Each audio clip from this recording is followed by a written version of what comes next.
Hello students, very good morning. तो मैं हूं प्रशांत गौतम। आई होप आप सब स्वस्थ होंगे, मस्त होंगे और बढ़िया होंगे। तो चलिए आज हम जो है पास्ट परफेक्ट टेंस का जो है नेगेटिव सेंटेंस के बारे में आज हम अध्ययन करेंगे। आज हम उसके बारे में अच्छे से सीखेंगे कि क्या होता है पास्ट परफेक्ट टेंस का नेगेटिव सेंटेंस। ठीक, हमने प्रीवियस लेक्चर में अफर्मेटिव सेंटेंस के बारे में अच्छे से जानकारी आपको दे दिया है। तो चलिए अब हम जो है पास्ट परफेक्ट टेंस के नेगेटिव सेंटेंस के बारे में अध्ययन करते हैं। ठीक, तो एक बेसिक अंडरस्टैंडिंग आपके लिए हम बता दें कि जो पास्ट परफेक्ट टेंस है उसकी अगर हम टेंस की अगर पहचान करनी है तो उस टेंस के अंत में वाक्य मतलब उस टेंस का जो वाक्य रहेगा उसके अंत में चुका है, चुकी है, चुके आदि आते हैं तो क्या हो जाएगा, चुका, चुकी, चुके या ये आएंगे। तो उस दौरान हम क्या समझेंगे, उस दौरान उसको हम समझेंगे कि ये पास्ट परफेक्ट टेंस है। ठीक, अब अगर हम इसके हेल्पिंग वर्ब की बात करें तो ये जो है हेल्पिंग वर्ब में जो है ये जो है फर्स्ट मतलब कि singular number and plural number के साथ मतलब ही सी इट और नेम के साथ आई वी यू दे के साथ हमेशा हम हैड का ही प्रयोग करेंगे और इसमें कोई हेल्पिंग वर्ब का इस्तेमाल नहीं करेंगे। ये चीज़ आप ध्यान में रख लीजिएगा कि यहाँ पर अगर हम पास्ट परफेक्ट टेंस की अगर हम बात करेंगे तो वहाँ पर हमेशा हम हेल्पिंग वर्ब हैड का ही इस्तेमाल करेंगे। और जो है ये हो गया। अब उसके बाद जो है यहाँ पर अगर हम बेसिक स्ट्रक्चर की बात करें तो ये हो जाएगा सब्जेक्ट, उसके बाद क्या हो जाएगा हैड, फिर नॉट, फिर वर्ब की थर्ड फॉर्म, फिर ऑब्जेक्ट। ये आपको समझ में आया होगा कि जब हम अफर्मेटिव सेंटेंस पढ़ाते हैं तो सब्जेक्ट, हैड, वर्ब की थर्ड फॉर्म और ऑब्जेक्ट होता है। लेकिन अब इससे पहले जो है क्या है कि इसमें हेल्पिंग वर्ब और मेन वर्ब के बीच में हम क्या लगा देते हैं, नॉट का प्रयोग कर देते हैं तो वो क्या हो जाएगा, सेंटेंस नेगेटिव सेंटेंस हो जाता है। ये सब आपको बेसिक अंडरस्टैंडिंग आपको हुई होगी। अब चलिए जो है अब हम इसमें ये देखते हैं कि ये नेगेटिव सेंटेंस को हम नकारात्मक वाक्य भी कहते हैं। और दूसरी बात और बता दें कि जहाँ पर नकारात्मक वाक्य रहेगा वहाँ पर क्या हो जाएगा, वहाँ पर उस सेंटेंस में नहीं का बोध किया जाएगा। देख लीजिए जैसे यहाँ पर नहीं आ रहा है, यहाँ पर नहीं आ रहा है, यहाँ पर नहीं आ रहा है, यहाँ पर नहीं आ रहा है, तो ये तीनों जगह नहीं का सब मतलब सेंस आ रहा है। तो इसका मतलब ये क्या हो जाएगा, नेगेटिव सेंटेंस हो गया। लेकिन ये जो हम ट्रांसलेशन आपको हम बता रहे हैं ये थोड़ा सा टिपिकल है बाकी अन्य जो टेंस होते थे उनकी अपेक्षा, बिकॉज क्योंकि ये यहाँ पर दो सेंस को हम मिलाकर मतलब दो सेंस को मिलाकर हम एक वाक्य के रूप में हम इसको तब्दील कर रहे हैं। तो आप इसको समझिएगा। ठीक, कि जैसे यहाँ पर इसमें जो तमाम रूल और रेगुलेशन लगाते हैं जो कि बच्चों को समझने में ज़्यादा असुविधा होती है। ठीक, जैसे अगर हम कह दें कि मेरे स्टेशन पहुँचने से पहले गाड़ी जा चुकी थी, मेरे आने से पहले वह जा चुकी थी, डॉक्टर के आने से पहले मतलब मेरे स्टेशन पहुंचने से पहले गाड़ी नहीं जा चुकी थी। अब यहाँ पर मेरे आने से पहले वह नहीं सो चुकी थी। अब उसके बाद डॉक्टर के आने से पहले मरीज नहीं मर चुका था। तो ऐसी ऐसी अगर सेंस अगर आते हैं जहाँ पर दो सेंटेंस आते हैं पहले की हमेशा बात की जाएगी, तो उस दौरान हम क्या करेंगे, उस दौरान भैया हम हमेशा जो है किस रूल का इस्तेमाल करते हैं वो आप एक बार समझिएगा। कोई भी सेंटेंस कितना भी सेंटेंस बड़ा आएगा आप जो है चुटकियों भर में आप तुरंत जो है इसका सॉल्यूशन पा सकते हैं। अब वो कैसे हुआ, अब ऐसे देख लीजिए कि ये जो पहले जब आएगा, ये जो शब्द पहले, ठीक, ये पहले यहाँ पर भी आया, पहले यहाँ पर भी, पहले यहाँ पर भी, तो तीनों में तो ये चीज़ ये ध्यान रखिएगा कि ये जो पहले वाला जो शब्द है उसकी इस तरफ वाले शब्द को मतलब उसकी इस तरफ वाले वाक्य का ट्रांसलेशन हम बाद में करते हैं और इसके मतलब कि राइट साइड वाले वाक्य का ट्रांसलेशन हम सबसे पहले करते हैं। तो चलिए अब हम ट्रांसलेशन करके आपको अच्छे से समझाते हैं। ये हम एग्जाम्पल इसलिए लिख कर ले आए कि थोड़ा सा इसको समझने में कठिनाइयाँ होती हैं, तो इसलिए जो है हम आपको तीनों एग्जाम्पल लिखकर आपको अच्छे से समझा रहे हैं। तो अब यहाँ पर क्या है कि मेरे स्टेशन पहुंचने से पहले, इसको क्या करेंगे, इसको हम बाद में लिखेंगे। ठीक, पहले मेरे स्टेशन पहुंचने से, अब ये इसको हम क्या करेंगे, इसको हम बाद में लिखेंगे और इसकी अंग्रेजी को हम सबसे पहले लिखेंगे। तो अब ये क्या है कि गाड़ी नहीं छूट चुकी थी। अब क्या है कि गाड़ी नहीं छूट चुकी थी। अब जो है मेरे आने से पहले वह नहीं सो चुकी थी। ठीक, अब ये क्या है कि ये जो सेंस है ये गाड़ी नहीं छूटना, ये इसको हम पहले ही लिखते हैं। ठीक, ये आप जानिएगा। और अगर आपको हम सेंस के बारे में बताएंगे तो आप हमेशा कंफ्यूजन में रहेंगे। हमेशा आपको उसको ध्यान में रखना है कि पहले से जो लेफ्ट वाला जो सेंटेंस है उसको बाद में, और जो राइट वाला सेंटेंस है उसको पहले हम उसका ट्रांसलेशन करते हैं। तो ये चलिए देख लीजिए, ये कुछ ऐसे ही रहेगा। अब इसको हम कैसे समझे, अब जैसे अब इसको एक गाड़ी नहीं छूट चुकी थी, तो अब गाड़ी की अंग्रेजी क्या हो जाएगी, the train. The train, the train ये हो जाएगा सब्जेक्ट। उसके बाद क्या है, हम मतलब कि द ट्रेन, उसके बाद यहाँ पर हेल्पिंग वर्ब क्या हो जाएगी, हेल्पिंग वर्ब हो जाएगा हैड, द ट्रेन हैड। अब उसके बाद क्या हो जाएगा, not, the train had not. अब उसके बाद जो है क्या कि द ट्रेन हैड नॉट। अब यहाँ पर क्या है कि वर्ब हम क्या इसमें ढूंढेंगे, वर्ब भैया आपको याद ही हो गया, छूटना क्या हो जाएगा, वर्ब। तो वर्ब जो है यहाँ पर हम जो है इसको वर्ब की थर्ड फॉर्म जो है लेफ्ट ही होता है, ठीक। इसमें वर्ब की थर्ड फॉर्म लेफ्ट। तो I had not left, I had not left. अब इसमें जो है ये देख लीजिए कि पहले गाड़ी नहीं छूट चुकी थी।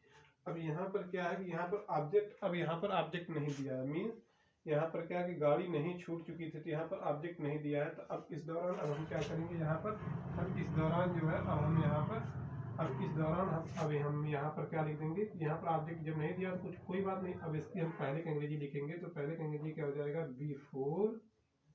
बिफोर। और उसके बाद क्या हो जाएगा, बिफोर, सॉरी नहीं ऑब्जेक्ट दिया है, ऑब्जेक्ट स्टेशन है ना, सॉरी।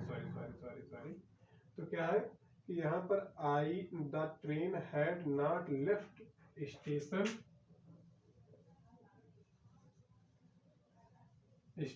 अब उसके बाद ये देख लीजिए, ये ऑब्जेक्ट कंप्लीट हो गया, स्टेशन। अब उसके बाद जो है स्टेशन हो गया। अब उसके बाद जो है, तो इसमें जो है एक थोड़ा सा यहाँ पर चेंज करिएगा। यहाँ पर जैसे ऑब्जेक्ट को हम तुरंत यहाँ पर नहीं लिखकर ऑब्जेक्ट को हम बाद में लिखेंगे। जैसे यहाँ पर अब हम क्या कर देंगे, लेफ्ट, उसके बाद हो जाएगा बिफोर। अब उसके बाद अब यहाँ से अब इस पहले वाले सेंटेंस की अंग्रेजी को अभी हम यहाँ पर लिखेंगे, क्योंकि ये जो ऑब्जेक्ट है ये इस फॉर्म में यहाँ पर ऑब्जेक्ट नहीं दिया गया है, लेकिन यहाँ पर ऑब्जेक्ट दिया गया है। तो मतलब बिफोर के बाद जो है ऑब्जेक्ट का हम यूज करते हैं। तो अब इस दौरान अब क्या हो जाएगा, अब इस दौरान जो है देखें वीडियो कितनी बड़ी होगी। अब इस दौरान जो है अब आप ये समझिएगा कि यहाँ पर जो है बिफोर, अब उसके बाद आई, ठीक, बिफोर आई। अब यहाँ पर भी क्या हो जाएगा, यहाँ पर पहुंचने की अंग्रेजी क्या हो जाएगी, रीच, RACH, रीच, ठीक। पहुंचने की अंग्रेजी क्या हो जाएगी, रीच। अब उसमें हम क्या जोड़ देंगे, ED। तो आई रीच्ड स्टेशन। तो हमारा सेंटेंस क्या हुआ, ये हमारा सेंटेंस कंप्लीट हुआ, the train had not left before I reached station. ये सेंटेंस हमारा 100% सही है। तो ऐसे ही अब क्या है कि मेरे आने से पहले वह नहीं जा चुकी थी। अब क्या है यहाँ पर, ये पहले के ये वाला सेंटेंस को हम क्या करेंगे, इसको हम बाद में लिखेंगे, इसको हम सबसे पहले लिखेंगे। तो वह नहीं जा चुकी थी, तो अब इसका हम ट्रांसलेशन करेंगे, क्या हो जाएगा, वह नहीं जा चुकी थी। अब अगर इसको अगर हमको ट्रांसलेशन करना है तो वह नहीं, ही नहीं, यहाँ पर सी रहेगा, क्योंकि वहां पर फीमेल जेंडर की बात करेंगे। सी हैड नॉट, ठीक, सी हैड नॉट गॉन,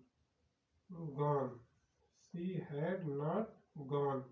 अब क्या हो जाएगा, सी had not gone, C had not gone. अब यहाँ पर देख लीजिए, यहाँ पर भी कोई ऑब्जेक्ट नहीं है, तो जब यहाँ पर ऑब्जेक्ट नहीं है तो यहाँ पर हम ऑब्जेक्ट नहीं लिखेंगे। अब उसके बाद क्या आ जाएगा, अब ऑब्जेक्ट नहीं दिया है, तो अब हम इसके बाद क्या लिख देंगे, बिफोर मेरे आने से पहले, before I came, before I came, sorry यहाँ पर कम नहीं रहेगा, केम रहेगा, यहाँ पर ए है, बिफोर आई केम। तो ये हमारा सेंटेंस ये बनकर तैयार हुआ, मतलब she had not gone before I came. तो ये मतलब कि मेरे आने से पहले वह नहीं सो चुकी थी। अब यहाँ पर सोना की अंग्रेजी क्या रहेगा, सॉरी अब यहाँ पर गॉन टू स्लीप, यहाँ पर पहले गॉन टू स्लीप रहेगा। मेरे आने से मतलब कि क्या है कि एक बार और फिर से हम आपको बता रहे हैं कि मेरे आने से पहले वह नहीं सो चुकी थी। तो यार यहाँ पर गॉन कैसे आ गया भैया, इसके लिए थोड़ा सा सॉरी, स्लीप हो जाएगा, स्लीप, स्लीप्ड, यस ई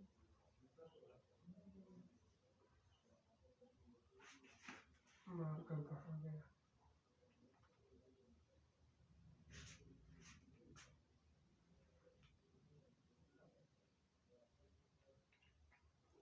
थोड़ा सा मैं यही बता रहा हूँ। अब यहाँ पर जो है ये क्या हो जाएगा कि वह नहीं सो चुकी थी।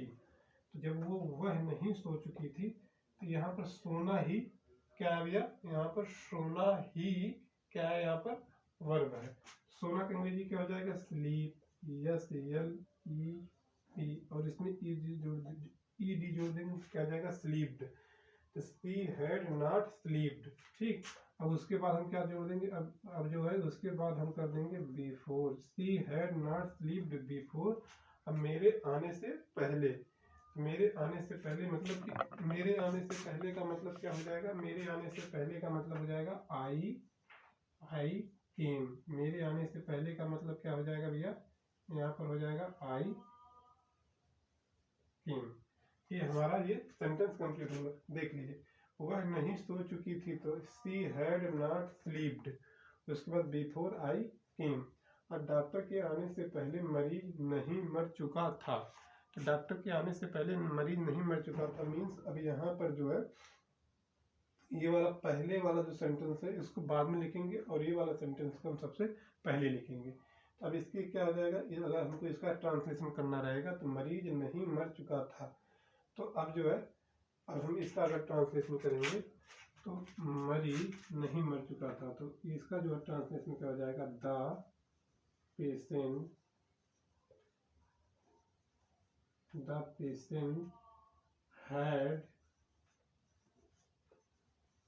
had not, उसके बाद क्या है, the patient had not died, verb की थर्ड फॉर्म में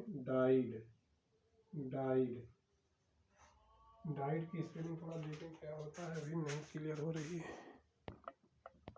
नहीं स्पेलिंग इसकी सही है।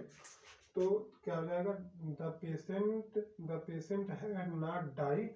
अब यहाँ पर ये क्या हो जाएगा, यहाँ पर ये सेंटेंस की अंग्रेजी कंप्लीट हो गई, means the patient had not died, मरीज नहीं मर चुका था। अब उसके बाद हम क्या यहाँ पर लिखेंगे,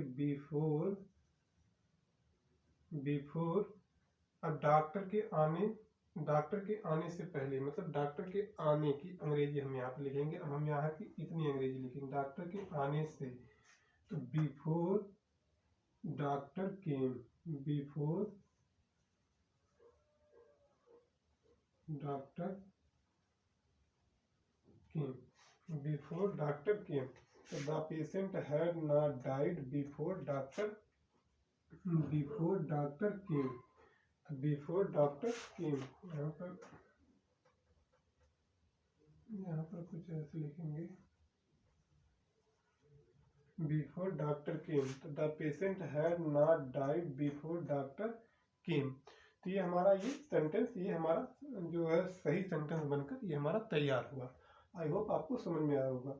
जैसे एक चीज़ ये समझिएगा कि यहाँ पर जो है जो ये पहले के जो इधर जो साइड है वो वाले वाक्य हैं उसको हम पहले लिखेंगे और जो इधर वाले वाक्य उसको हम बाद में लिखेंगे। हमेशा हम पहले की अंग्रेजी किसके फॉर्म में यूज करेंगे, बिफोर के फॉर्म में हम यूज करेंगे, और यहाँ पर वर्ब की हम थर्ड फॉर्म लगाएंगे। थोड़ा सा अभी ये जो पास्ट परफेक्ट टेंस है, थोड़ा सा इसको बताने में उतना जो है क्या कह सकते हैं कि उतनी बेटर परफॉर्मेंस नहीं है, वो धीरे धीरे मैं अपने आप में बिल्डअप करूँगा, वो मुझे पता है।